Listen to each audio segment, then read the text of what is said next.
Ils sont tous des victimes potentielles de l'amiante. Durant parfois plus de 25 ans, ils ont travaillé au chantier naval de La Rochelle, une entreprise classée à risque par l'État en 2001.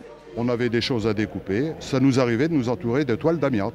Au chantier, l'amiante était en carton pour faire des joints, était en toile, était en tresse, il y en avait partout. Les faits remontent aux années 70-80. À l'époque, l'amiante n'est pas interdite en France. Il faudra attendre 1997. La liste des victimes au chantier naval de La Rochelle s'est allongée avec le temps. Aujourd'hui, 38 anciens salariés sont décédés, 32 ont déclaré une maladie en lien avec ce produit. L'entreprise, elle, a fermé, placée en liquidation judiciaire.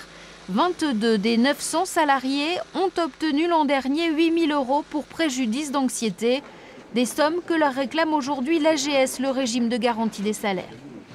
Soit la loi vient dire, parce que la législation était insuffisante, et un fonds vient indemniser les salariés, soit il faut que ces derniers viennent prouver qu'à l'époque, telle et telle législation n'était pas respectée par l'employeur. Ce qui est parfois effectivement difficile, mais il y a beaucoup de cas où les syndicats arrivent à rapporter les éléments de preuve de l'époque.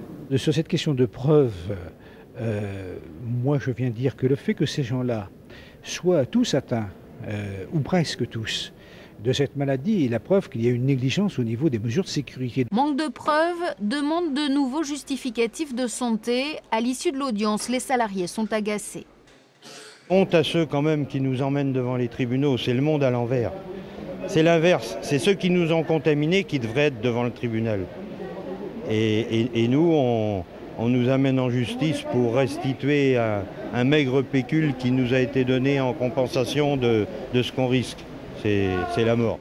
10 000 € de préjudice pour bouleversement des conditions d'existence ont été réclamés en plus aujourd'hui par ces victimes de l'amiante. L'affaire a été mise en délibéré au 24 octobre prochain.